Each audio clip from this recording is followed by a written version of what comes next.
ರಾಘವೇಂದ್ರ ಸ್ವಾಮಿಗಳ ಆರಾಧನೆ ಹಿನ್ನೆಲೆ ಇಂದು ರಾಯರ ರಥೋತ್ಸವ ಕಾರ್ಯಕ್ರಮ ಜರುಗಿತು. ರಾಮದುರ್ಗ ಪಟ್ಟಣದ ಪಡಕೋಟಗಲ್ಲಿ ಶ್ರೀ ರಾಘವೇಂದ್ರ ಮಠದಿಂದ ಪ್ರಾರಂಭವಾದ ರಥೋತ್ಸವ ತೇರ ಬಜಾರ್ ಕ್ರಾಸ್ವರೆಗೂ ತೆರಳಿ ಮತ್ತೆ ಮರಳಿ ರಾಯರ ಮಠಕ್ಕೆ ಬಂದು ತಲುಪಿತು. ರಥೋತ್ಸವದಲ್ಲಿ ಭಜನಾ ಮಂಡಳದ ಮಹಿಳೆಯರು ಹಾಗೂ ವಿಪ್ರ ಸಮಾಜದವರು ಭಜನೆ ಮಾಡುವ ಮೂಲಕ ರಥೋತ್ಸವಕ್ಕೆ ಮೆರುಗು ತಂದರು. ರಾಯರ ರಥೋತ್ಸವಕ್ಕೆ ಕಾಂಗ್ರೆಸ್ನ ಮುಖಂಡ ಪ್ರದೀಪ್ ಪಟ್ಟಣ್ ಹಾಗೂ ಮಾಜಿ ಜಿಲ್ಲಾ ಪಂಚಾಯತ್ ಸದಸ್ಯರಾದ ಮಾರುತಿ ತುಪ್ಪದ್ ಚಾಲನೆಯನ್ನು ನೀಡಿದರು.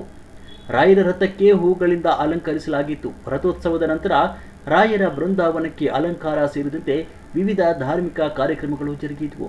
ಈ ವೇಳೆ ವೇದಮೂರ್ತಿಗಳಾದ ಪ್ರಹ್ಲಾದಾಚಾರ್ಯ ಜೋಶಿ, ಬ್ರಾಹ್ಮಣ ಸಮಾಜದ ಅಧ್ಯಕ್ಷರಾದ ಪ್ರಸಾದ್ ಕುಲಕರ್ಣಿ, ಆನಂದ್ ಕುಲಕರ್ಣಿ, ಜಿವಿ ಮೋಡಕ್, ವಾದಿರಾಜ್ ಫಡ್ನೀಸ್, ಉತ್ಸವ ಕಮಿಟಿ ಅಧ್ಯಕ್ಷರಾದ ಭೂಷಣ್ ದಾತೆ ಸೇರಿದಂತೆ ಹಲವರು ಈ ವೇಳೆ ಉಪಸ್ಥಿತರಿದ್ದರು.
Oh,